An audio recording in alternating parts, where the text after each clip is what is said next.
com que nós fomos colonizados, ela traz uma dificuldade muito grande para que todos nós tenhamos uma compreensão do caminho. Porque quando nós nascemos, há variedades de caminhos, de ofertas, ela é muito grande. Nós nascemos numa terra que, por conta da colonização que tivemos, a religião, a religiosidade, um caminho a se percorrer para que tenhamos um encontro com o divino, ela é oferecida através de vários caminhos. E quando a gente vai fazer a leitura da palavra, a gente vê que lá em Deuteronômio 18, a partir do versículo de número 9, o Senhor vai falar assim com o seu povo: quando entrares na terra que o Senhor Deus te der, Deus falando com o seu povo, não façais como os povos que lá habitam, não façam como os povos que lá habitam. Deus já falava para o seu povo antes de entrar na terra.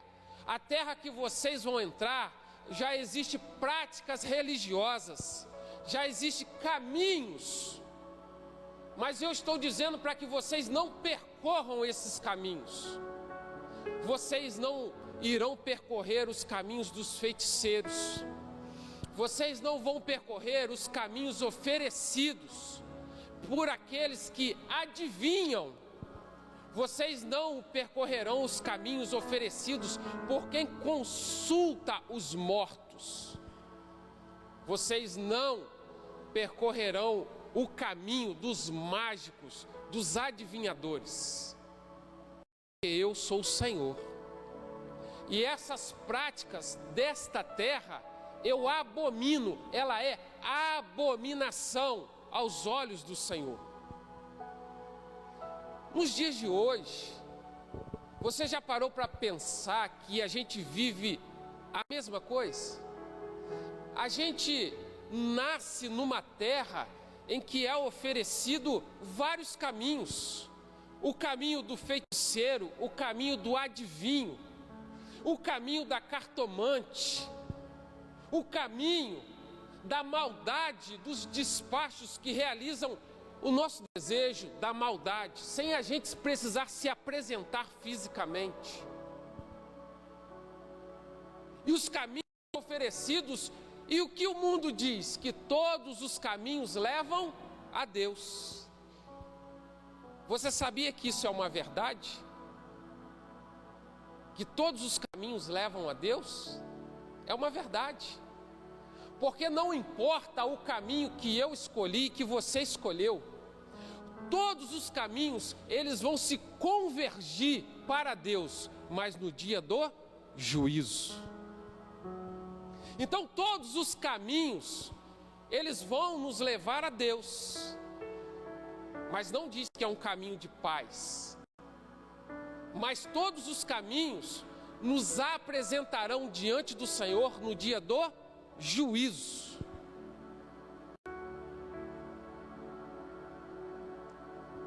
E desde esse início de tomar posse da terra, da promessa do Senhor, Deus já falava com o povo e já cuidava do povo, mostrando que os caminhos oferecidos, eles não eram o caminho preparado por Deus. O caminho do que eu penso, o caminho que eu vejo, o caminho que eu acho ser o correto, o caminho que eu quero, o caminho da validação em prosseguir. Você já reparou como a gente tem uma predisposição de ficar procurando pessoas que validem os nossos atos? Nós temos a predisposição de procurar pessoas que validem o desejo do nosso coração. eu estou com vontade de fazer isso. Aí eu vou conversando, e quando eu encontro alguém que apoie o desejo do meu coração, eu vou me sentindo bem, porque eu encontrei alguém que me apoiou. O que não falta na nossa terra, o que não falta para a gente, é validação de desejos, é portas abertas que carimbam, que selam os desejos do nosso coração, dizendo: vai. Quer ver um exemplo?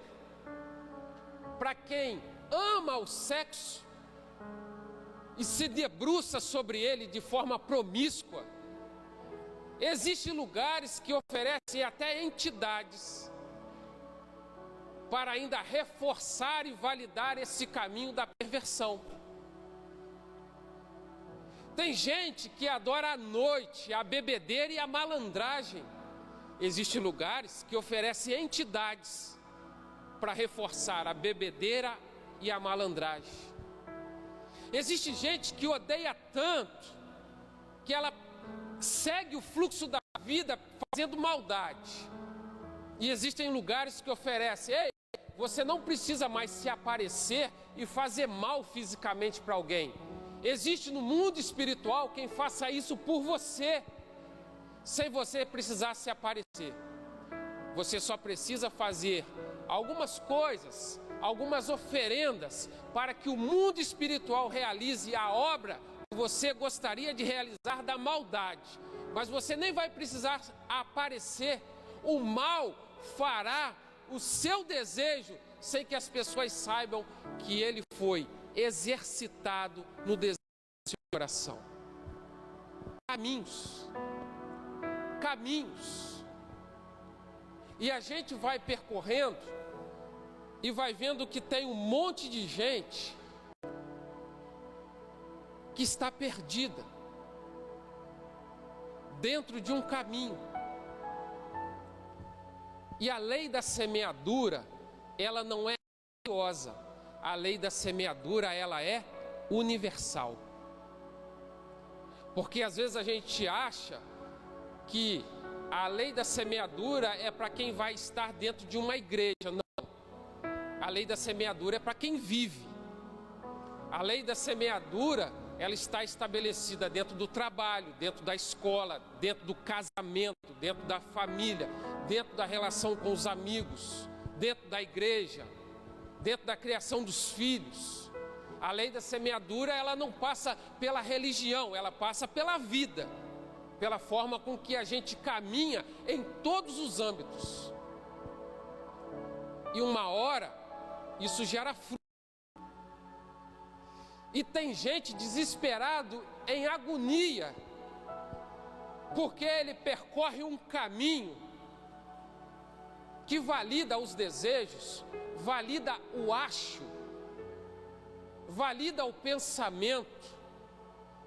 E a pessoa vai se debruçando nisso, e quando ela vai dar conta de si, ela simplesmente está destruída, em pânico, desesperada. E ela fica ali dentro do coração dela, às vezes perguntando: aonde está Deus? Aonde está o Senhor? E quando a gente vai para a Escritura, a Bíblia vai nos revelar que o único Espírito dado por Deus para habitar no ser humano chama-se Espírito Santo.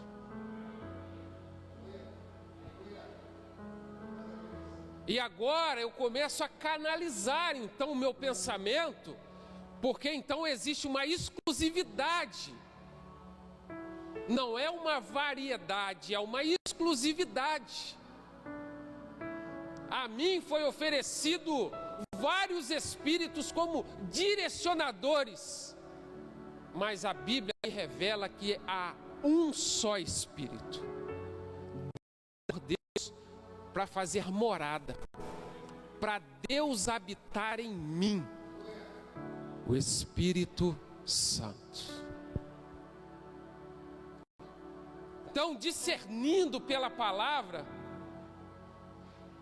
a gente agora começa a afunilar as propostas.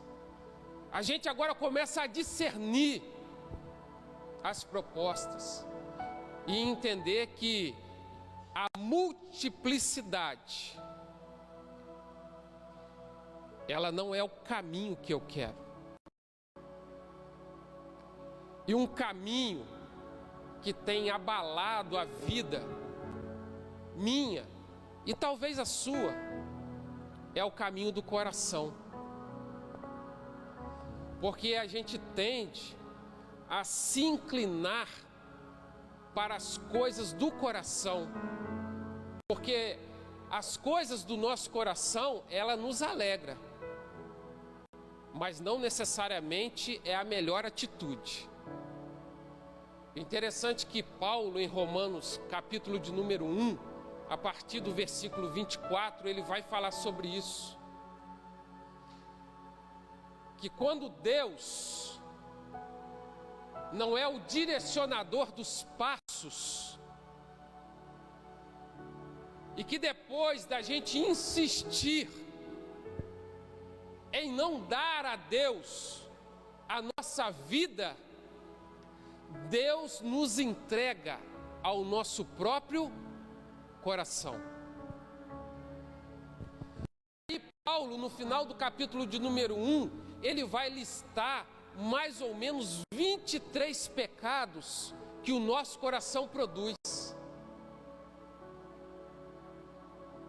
Que não foi obra do inferno e nem do maligno, foi obra do desejo.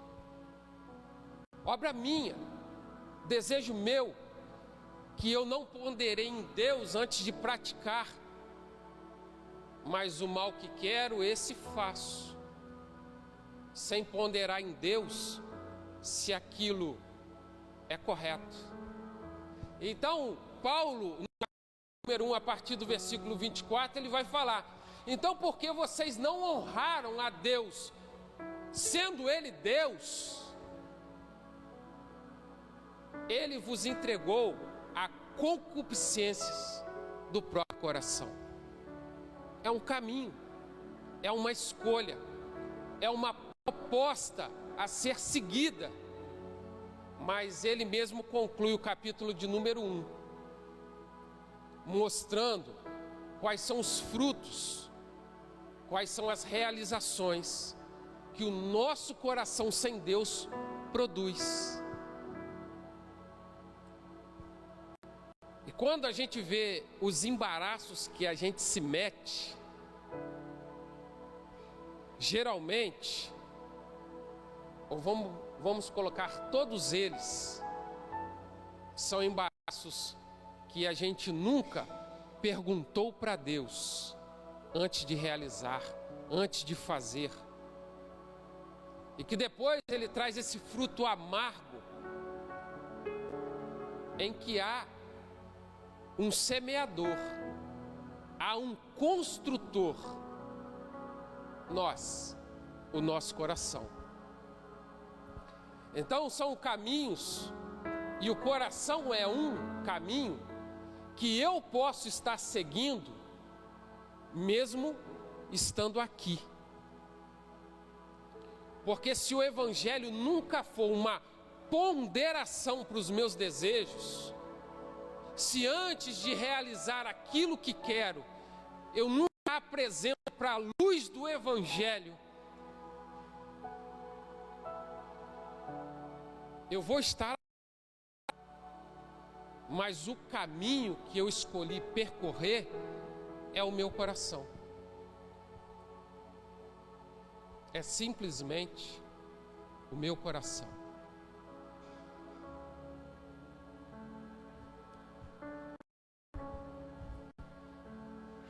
E esses caminhos propostos, eles fazem a gente se justificar e até mesmo ser enganados. Sabe por quê? Porque todo o caminho proposto ele diz que crê em Deus. Todo o caminho proposto, ele diz que crê em Jesus. É lógico, porque nós sabemos que até o inferno crê em Jesus. Até o diabo crê em Jesus. E se o caminho que a gente escolheu percorrer não é o caminho de Deus, não significa que a gente deixou de crer. Não significa que o caminho não está dizendo que crê em Jesus. Agora, há uma grande diferença, um grande abismo em o nosso caminho crer e o nosso caminho se sujeitar. Porque a Bíblia vai dizer que Jesus foi encontrando pessoas possessas pelo caminho. E quando Jesus chegava até o endemoniado, ele logo se manifestava e reconhecia Jesus. E Jesus dizia para aquele espírito maligno: sai dele agora. E o espírito maligno, porque cria em Jesus, obedecia a sua voz. Mas não significa que ele se entregava a um caminho chamado Jesus. Então, os caminhos oferecidos, principalmente para uma nação como a nossa, que na sua colonização foi bombardeada de caminhos, o crer não significa sujeitar. Todos os lugares oferecidos crê, mas ele crê deixando que o nosso desejo seja ainda mais consolidado. Agora, um caminho chamado Jesus, para ele ser obedecido, aí é confronto. Aí o meu desejo é colocado a um ensino que vai dizer para mim e para você: negue a si mesmo, negue esse coração, negue esse desejo, tome a sua cruz e siga. Um caminho chamado Jesus, ele vai procurar quem está disposto a cortar na própria carne, quem vai estar disposto a chorar as suas próprias mazelas, a quem vai olhar no espelho e vai dizer: miserável homem que sou, quem me livrará do corpo desta morte? Agora, é porque ele é um caminho mau, porque ele é o contrário do meu desejo?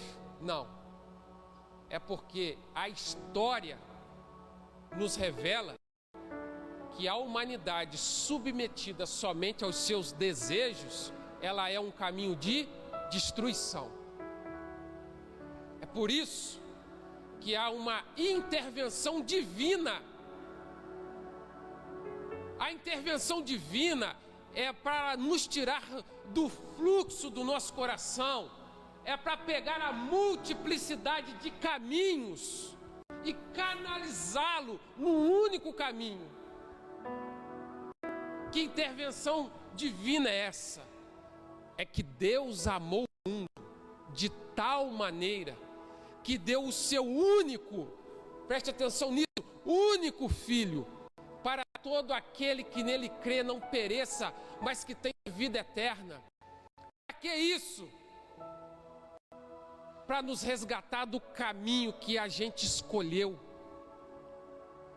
Seja ele o caminho das entidades, seja ele o caminho do achismo, seja ele o caminho do pensamento, seja ele o caminho do coração, seja qual for a multiplicidade de caminhos que converge para Deus no dia do juízo.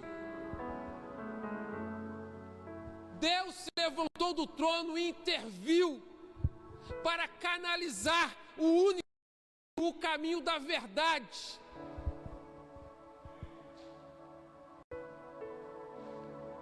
E aí esses caminhos que dizem que crê em Jesus, mas não se submete a Ele,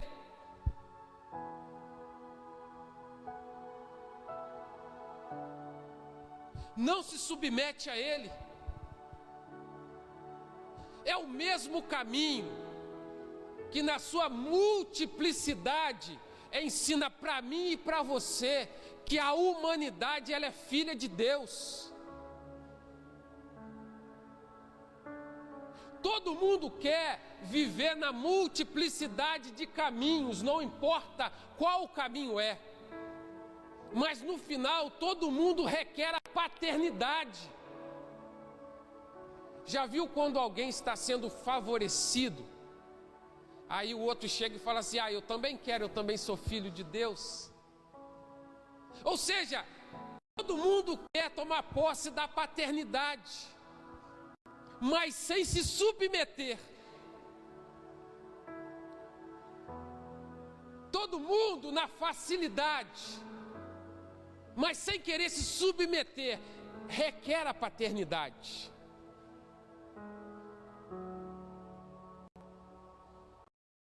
Mas deixa eu te falar uma coisa.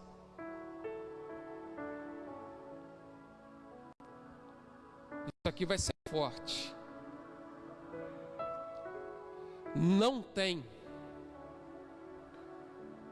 um versículo bíblico que valide que a humanidade é filha de Deus.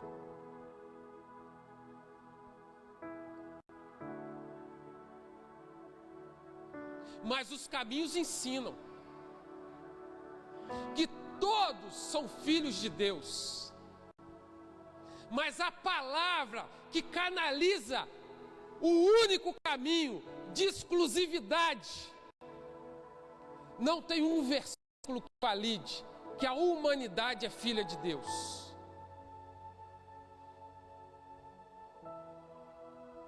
Efésios capítulo de número 1, a partir do versículo de número 4, a palavra vai dizer que em Cristo Jesus existe o processo de adoção de filhos. Adoção de filhos. Assim como nos escolheu nele antes da fundação do mundo, para sermos santos e irrepreensíveis perante ele, e em amor nos predestinou para ele, para a adoção de filhos, por meio de Cristo Jesus, segundo o beneplácito da sua vontade.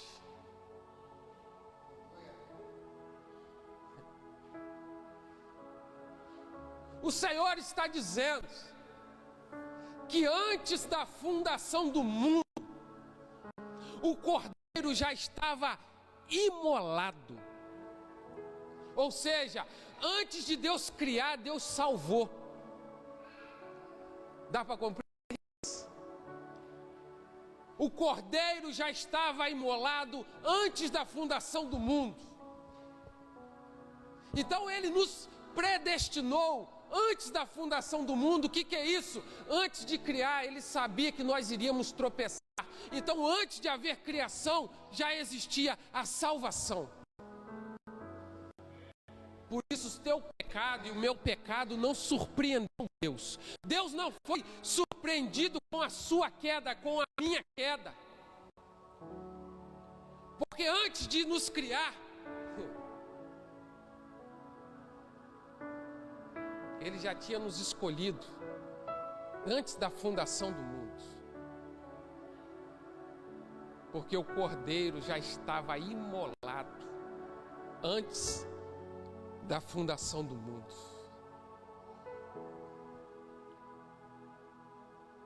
É beneplácito da vontade de Deus nos fazer filhos pelo processo de adoção Cristo Jesus. E ele diz: eu sou o caminho, no singular e exclusivo. Eu sou a verdade e eu sou a vida. Ninguém vem ao Pai senão por mim.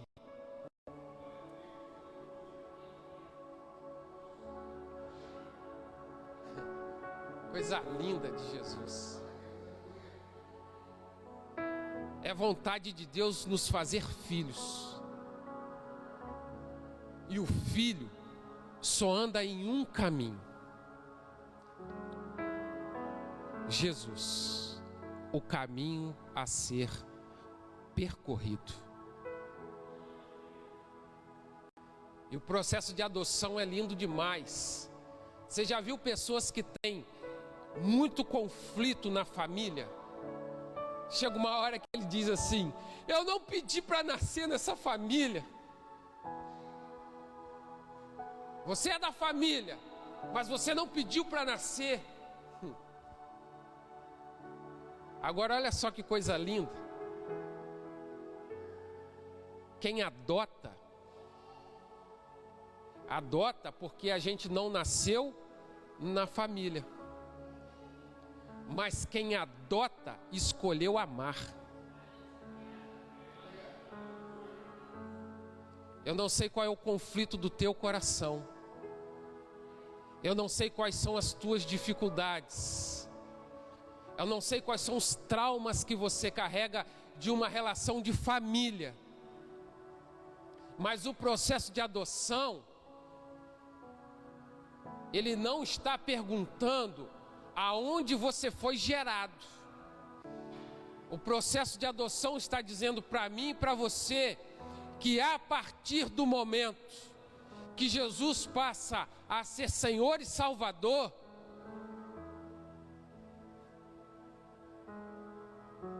existe um amor que, mesmo você não tendo sido gerado nele ou nascido nele, ele escolheu te amar. Por isso, Paulo está dizendo: é beneplácito da vontade de Deus te adotar e te chamar de filho. Aí você lembra de Jesus falando: vocês que são pais e que são maus, se o teu filho te pedir pão, você dará a ele uma pedra? E se ele te pedir peixe, você lhe dará uma serpente? Se você, sendo mau, não faz isso, você imagina Deus, você imagina o Pai. Quando um filho vai diante do Pai para solicitar alguma coisa, qual é a resposta desse pai diante da agonia do filho? E você talvez tenha chegado aqui nesta noite com uma agonia no teu coração. Agonia essa que só você e Deus conhecem. E se o próprio Jesus disse que se nós, sendo maus, quando um filho solicita um socorro, uma ajuda, nós estendemos as mãos, você imagina o Pai, o Deus da adoção de filhos. E hoje é terça-feira de oração. A gente está esparramado, mas eu queria te convidar num ato de fé para nós estarmos aqui, todos nós. E nós depositarmos a nossa agonia, a nossa dor, no encontro do Pai. No encontro do Pai. Para que a gente viva essa paternidade na sua plenitude de amor. Para que a gente tenha testemunho para contar e dizendo: eu tenho uma paternidade. E quando eu peço pão, eu tenho pão. Quando eu peço peixe, eu tenho peixe. Quando eu preciso de um milagre, a cura vem. Quando eu preciso de uma intervenção, Ele se manifesta, porque Ele é vivo. Existe uma cruz estabelecida que vem em socorro à minha pessoa e à minha maldade. Me encontrou num caminho disperso, mas me canalizou para um caminho de salvação. Por isso eu quero te convidar nessa hora, vem aqui na frente, vamos orar todos juntos.